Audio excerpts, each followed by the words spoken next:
Time to harvest some Ruby Crisp. They're still green on some of the vines, but the plump ones, these guys are ready. All right, just take a look real quick what we can harvest. You can see the squirrels also found them, so we gotta beat them to it.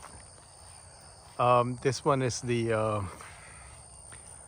3-year-old, and we still have a lot of green. Not on this side, but this side here is pretty loaded and they're ready. There's green right there, but look at the size of this one. This one is a little overripe. You can see they're just falling in the basket. So there's probably some rotted ones from birds, but let's take a look at the vines, the young ones. 2-year-old, they have a little bit of fruit. They still have green. And if we go underneath, there's quite a bit of grapes right here.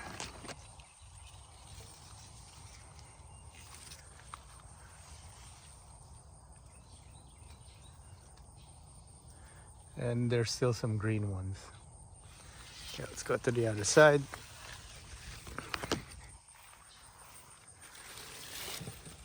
There's still lots over here. There's still green.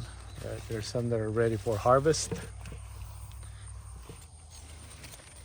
There you go. So mixed bag of, and that's the thing with Muscadines. Only Noble and Carlos, and there's a few others that are they ripen at all at the same time, hence for winemaking. But the fresh eating ones, you have extended season in a way. They don't ripen all at the same time. You can see those are still green. There are some that are turning right here. There are some that are overripe. There are some that got pecked by birds. They got all sorts of damage. So it's kind of clearing all the, so they don't rot the entire thing.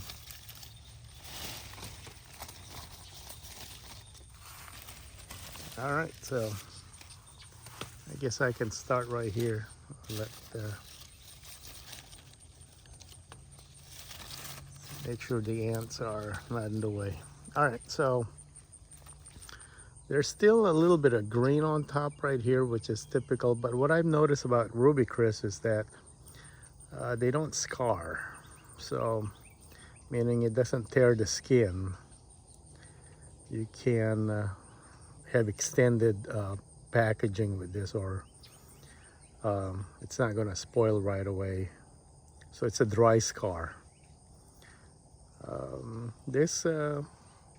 Let me give this a taste test right here.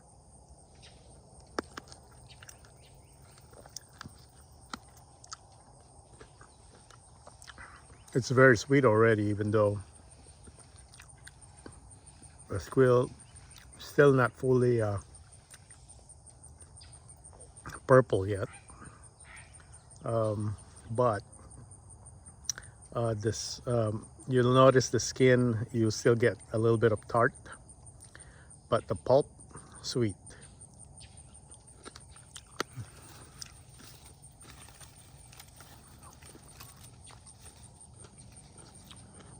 I pulled that a little bit forcefully on purpose to see if it's going to scar. It's still pretty dry.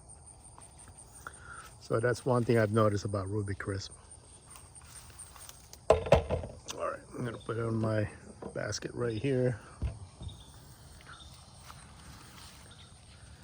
All right, so just harvesting time.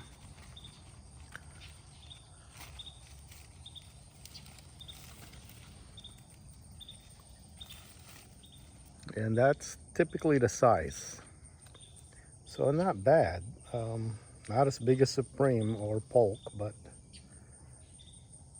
pretty big for kind of fresh eating variety. It's a lot of damage from birds.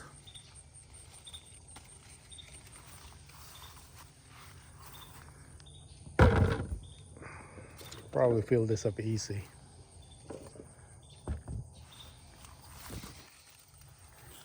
And they're not bunch grapes, folks. Muscadines are,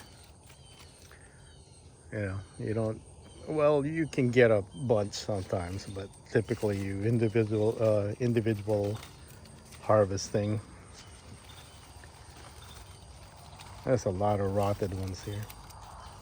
Some are just forgot to harvest them in the overripe. This one right here got pecked by a bird, so I'm just gonna drop that.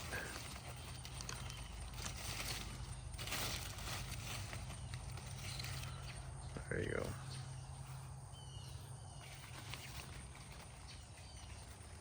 go.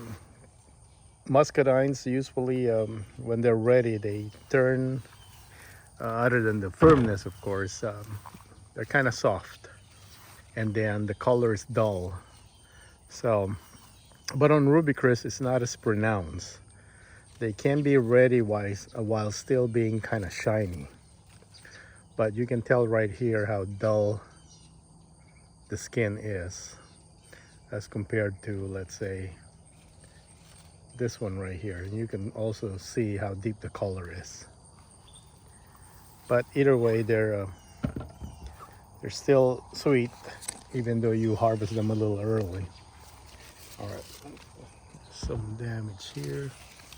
I just pull this off. We have lots of birds here. There's a little bit of damage right there, and what's going to happen if you put this along with your other harvest, it's going to spoil really quick.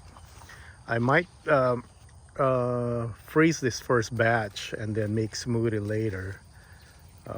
I don't think I'm ready to eat this much sugar this early. All right, pulled that for scarring. That's the most scar it will have right there, so it's pretty good. Can't remember which one of our muscadine they scar so easily and juice comes out. All right, I'm gonna go to the area where I think we'll pick the most.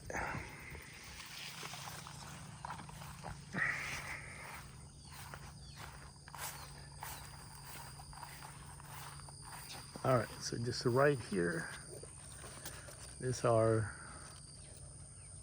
darker in color, but they're not quite as dull.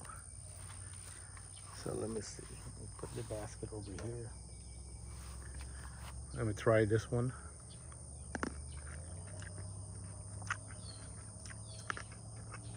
There's the skin.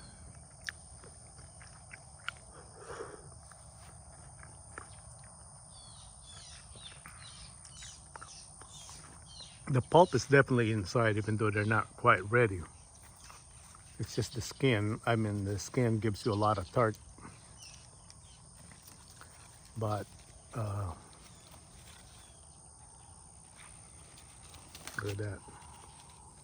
Look at the size of those. This is my #1 recommendation for, I would say, first-time growers of muscadine. They're self-fertile. Ruby Chris is self-fertile, and I mean, they're quite easy to grow since there's nothing that's attacking them disease-wise, or they're resistant at least.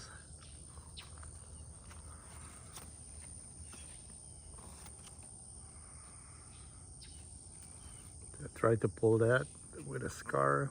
It's still a slight scar right there, so you can definitely pull them kind of straight instead of yanking them at an angle. So it's kind of dry scar right there. The other ones, they really get ripped. Yeah, let's see here. See, out of all this bunch right here, you can tell which one is ripe from how deep the color is. Oh, we're just falling off. And this is our kind of early Muscadine. This is damage right there. We still have 8 rows, 120 feet in the back vineyard, so there's plenty of grapes. But since this one is early, not even Sugargate is this early, at least in my area in Northeast Texas.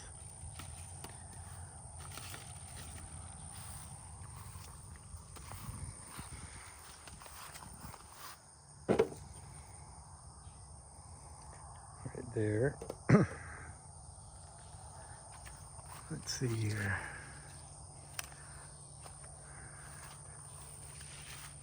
Yeah, there's a few right here that are ready now, like that one. It has a little bit of a lighter color, but let's take a look at the pulp.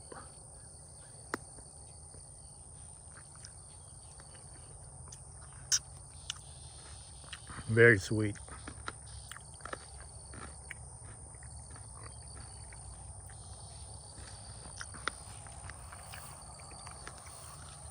I think this is the closest thing for table grape, Muscadine wise.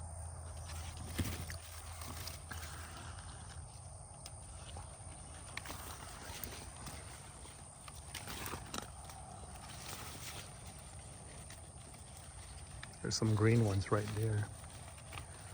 So we probably still have like a month before everything here ripens.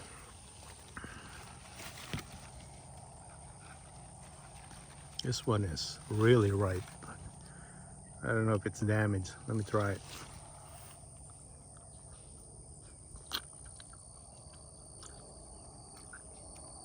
Yeah, there's a little bit of damage right there. It's that fermenting taste. I let them overripe last season, and they taste so good when they're slightly overripe. But they're also very good, crunchy. All right, there's going to be quite a bit of a harvest here, so I'm going to end the video right here just to kind of show you. It's August 9th, 2025, and you can start picking Ruby Crisp, and they're about that size right there.